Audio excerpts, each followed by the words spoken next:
Labas rytas, good morning. Welcome to the press conference of Mr. Deputy State Secretary Kurt Campbell and Minister Gabrielius Landsbergis. Press conference will be held in two languages, English and Lithuanian. Please put your headphones and the floor is yours, Mr. Minister. Ačiū labai. Thank you. Good morning. I will just say a few words in English. Dear Kurt, I'm truly happy to finally welcome you here in Lithuania. Your visit here is yet another proof of ever stronger partnership between Lithuania and the United States. If you allow me, I will continue further in Lithuanian. Džiaugiuosi galėdamas Vilniuje pasveikinti Kurtą Campbellą, JAV valstybės sekretoriaus pavaduotoją, šios JAV administracijos Indijos ir Ramiojo vandenynų regiono politikos architektą ir tikrai gerą Lietuvos draugą. Putinui barbariškai niokojant Ukrainą, Amerikos duotas pažadas, kad kiekvienas pasirinkęs Lietuvą savo priešų taps ir Jungtinių Amerikos valstijų priešų, išlieka stipriausių atgrasimo garantų. JAV sprendimas dislokuoti savo karius Lietuvoje ir mūsų regione yra kertinė prielaida sauganti Europą nuo istorinių tragedijų pasikartojimo. Lietuva taip pat supranta ir neša atsakomybę už mūsų bendrą saugumą. Net augant mūsų ekonomikai, gynybos biudžetas peržengia 3% ir nesustoja augti. Investuojame į geriausias JAV karių sąlygas Lietuvoje, perkame JAV pagamintą ginkluotę, draugė stipriname frontą už demokratiją. Lietuvos ir JAV požiūris į saugumą mūsų regione, Europoje ir pasaulyje taip pat sutampa. JAV lyderystė teikiant karinę ir politinę paramą prieš agresorę kovojančią Ukrainai išlieka fundamentaliai svarbi. Negalime bejoti, kad šiandien prie Charkivo ar Pokrovskos vyksta kova ne tik dėl Ukrainos, bet dėl viso demokratinio pasaulio laisvės. Ukrainos pergalė privalo tapti mūsų visų strateginių prioritetų.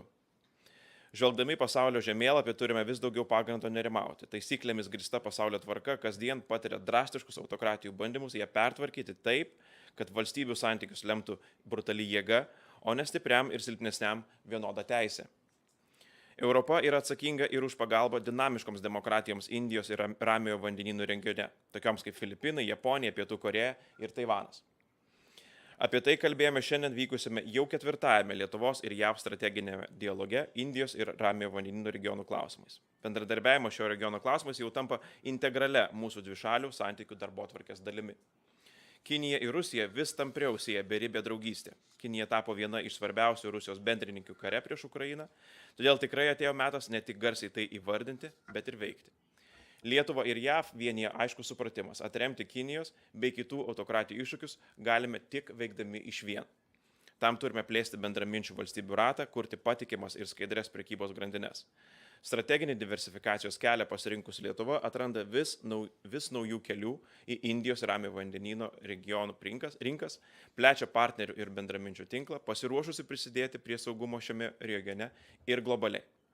Energetinė nepriklausomybė, energetinis saugumas, kibernetinis saugumas bei kova su ekonominė prievarta jau tapo mūsų vizitinė kortelė. Ir pavyzdžių ne vienai valstybei, ir Indijos Ramiojo vandenyno regione ir kitur. Baigdamas norėčiau dar kartą padėkoti JAV valstybės sekretoriaus pavaduotojui už jo vizitą ir palinkėti tolesnio glaudaus bendradarbiavimo. Ačiū labai. Mr. Deputy State Secretary, the floor is yours.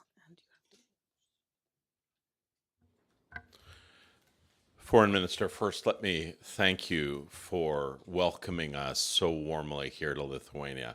I'm part of a substantial American delegation that is making its way around Europe. We've had extensive and intensive discussions with friends in Brussels, with the EU and NATO. We've been in London for discussions with our new partners of the government there. And now the highlight of our trip, we're here in Lithuania today. I want to take a moment to thank my friend. We've worked together on many issues. We regard Lithuania as a stalwart, strong partner who gives us excellent counsel on everything from Ukraine to the future of Europe and how to think of the Indo-Pacific. We've had a number of engagements, first in my capacity at the White House, and they continue here at the State Department. There are few partners I've worked with that have demonstrated more capacity, more engagement, more determination, more resilience than him, and I'm very grateful that we are here today to continue those discussions. Our message as we make our way across Europe is first to make the argument that American determination is enduring. We're committed to the security partnerships in Europe.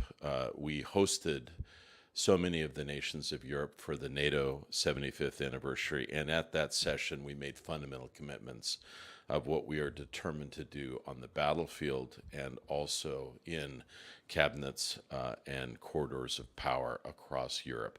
As we speak, our foreign secretaries of the United States and Britain are actually in Ukraine reviewing the situation on the ground areas where there is essential need for follow-up.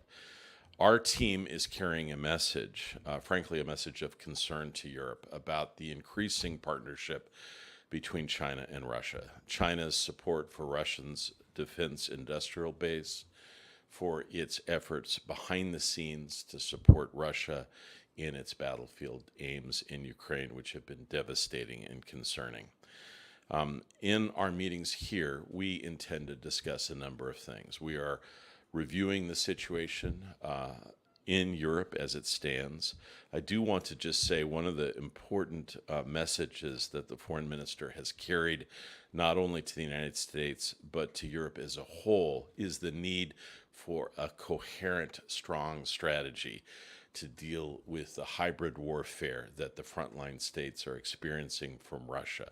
Hardly a week passes without an act of arson, attacks against peace-loving people across the frontline states. We are determined to work with NATO and the EU to help devise a strategy that is powerful and can help build and develop resilience across the region as a whole. We're also discussing ways to deepen our economic engagement.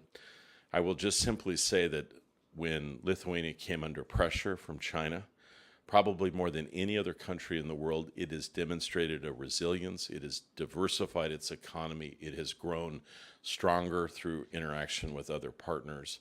We've played a role in that, but truly this is a Lithuanian set of actions which we deeply admire, and we're here to underscore our appreciation and frankly to learn lessons about how to engage when under pressure. And we're grateful for the opportunity to exchange views. I do just want to underscore that for the United States, the partnership with Lithuania is something that we're very proud of. And what we see, and I want to commend our ambassador for this, when we arrived at the airport late last night, the first thing she said to us, "Welcome to the front lines." And we could not be prouder to serve side by side with a country that has such a tremendous record of strength, of standing up to countries that bully, to strengthening democratic institutions as a whole. So for us, it's an honor to be here. I know there'll be a few questions. We're happy to answer anything you have. Thank you very much. So time for the questions now, and please introduce yourself and the media you represent. Thank you. Labas rytas, Gedas Alyga iš LNK žinių. Labas rytas, Gedas Alyga iš LNK žinių. Klausimas ponui Campbellui. Savaitgalį Rusijos dronas Šachedai skrido į Latviją su sprogmenimis. Latvija skelbė, kad radarai fiksavo, bet NATO oro policijos misijos naikintuvai nekilo, nes nebuvo pasiekti kriterijai. Klausimas iš dviejų dalių, ar jūsų manimo NATO sprendimų priėmimo grandinė, kaip reaguoti į tokius incidentus, yra pakankama šiuo metu ir kokios priežastys lemia, kad NATO oro policijos misija Baltijos šalyse lieka oro policija ir nėra stiprinama iki oro gynybos misijos. Ačiū. Yeah. So look, you're right to point out how Russia and other countries are employing techniques and technologies that are challenging. I will say that NATO and other countries are developing more sophisticated defenses that are particularly applicable to the challenge posed by drones. I must say I don't know the specifics around this specific initiative or incident, but I will say we are in close discussion with Lithuania and other partnerships how to diversify air defenses, how to think about how to respond to these kinds of challenges, and to make sure that we are each learning from others in terms of the steps that we're facing. I will tell you that what Ukrainian partners have been able to do with these challenges is remarkable, and we are all learning from them the best ways to deal with these kinds of hybrid attacks. Milda Shabutytė, Bloomberg. Mr. Campbell, Yes, sorry, I didn't know which way to go. Now I can't get it off my ear. Go ahead. You mentioned briefly about about China's increasing role in assisting Russia in its war in Ukraine. I was wondering if you could perhaps elaborate a little bit about that. In what ways is Russia assisting? China is assisting Russia, and also what should be an allied response to that action? So good. Thank you for your question. And we have been quite specific with European partners about Chinese firms that have been involved in a variety of issues to support Russia's industrial capacity. That means machine tools. That means providing capacities for explosive technologies. That means how to use space assets for certain kinds of activities.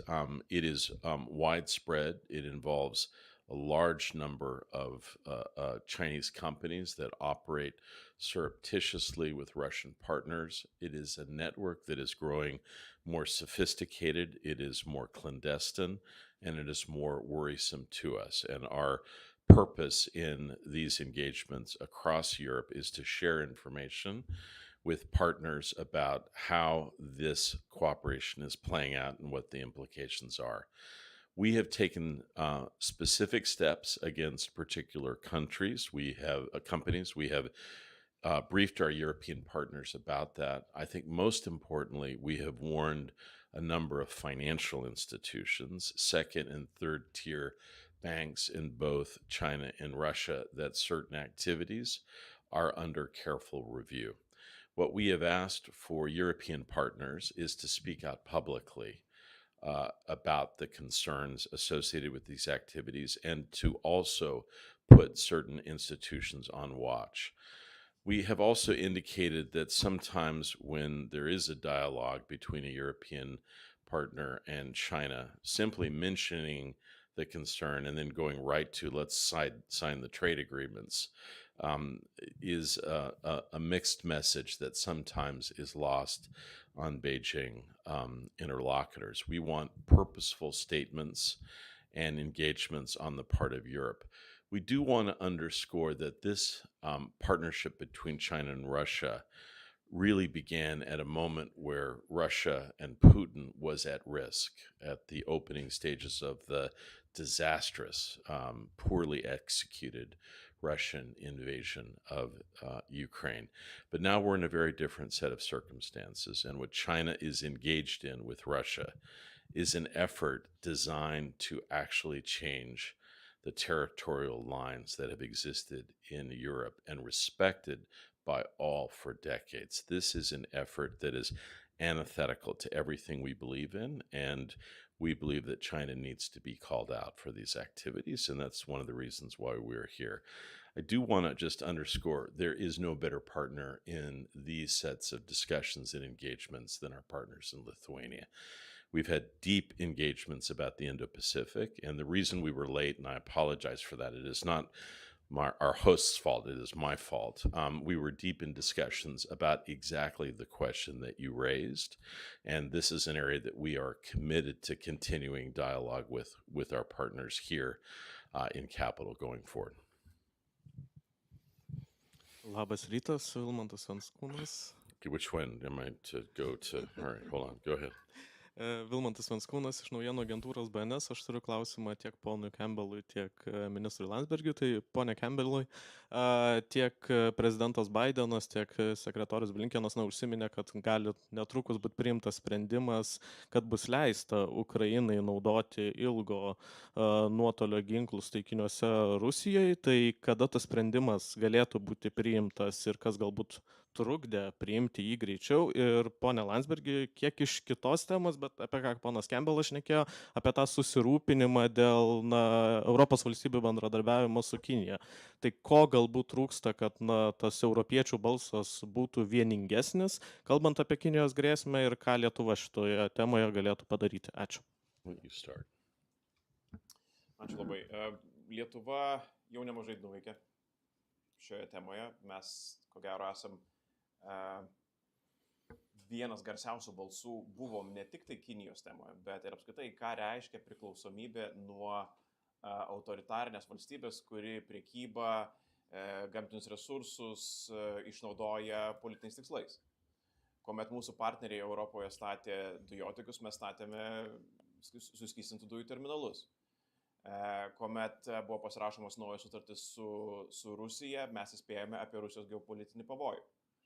Ir šiandien darome lygiai tą patį, laikomės nuosekliai tos pačios linijos ir matydami mūsų partnerius draugus Europoje pasirašant naujas sutartis su Kinija, mes įspėjame apie tų sutarčių keliamas grėsmes. Tai čia turbūt vienas aspektas. Antras aspektas, kad mes esam pavyzdys, kad išgyventi kaip ir be rusiškų dujų, taip ir be kiniškų sutarčių yra įmanoma.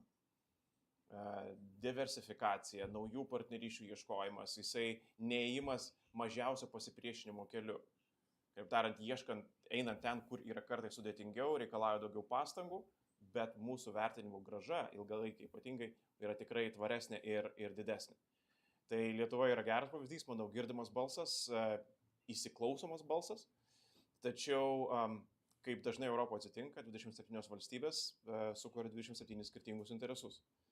Ir mūsų oponentai geba tą išnaudoti, pasiūlydami kažkokius nors pasiūlymus vienai ar kitai valstybei, kurie tuo metu atrodo galbūt ir labai tinkami, priimtini, bet neleidžia sustiguoti vieningo Europos balso. Tai ir ateityje Lietuva, kaip ir daugelį kitų klausimų, aš manau, mes tikrai pasisakome už stiprią Europą, vieningą Europą, už tą Europą, kuri galėtų kalbėti vienu balsu ir svarbiausiuose globaliuose klausimuose gali būti tikrai rimtas partneris Jungtinėm Amerikos valstijom, klausimuose, kurie išeina už Šiaurės Atlanto sąjungos rėmų. Sir, thank you for your very direct question and very much appreciate it. So I will simply say that one of the reasons that Secretary Blinken is in Ukraine today is to review carefully engagements with Ukrainian leaders about the capacity that we are providing, how that can be enhanced, and also the dynamics on the battlefield. I'm not going to get ahead of some of those discussions. I do want to acknowledge that these are important questions, and we are seeking to provide the capacity and flexibility for Ukraine to be able to respond and engage directly and effectively on the battlefield. We understand that that is important. I will also underscore to you that this is a message that is carried purposefully and with a tremendous determination by Lithuanian partners, and we try to take very careful heed of that. Būtų klausimų? Thank you. Oh, is that good? Okay, sorry. I was on guard. Thank you all very much. Thank you.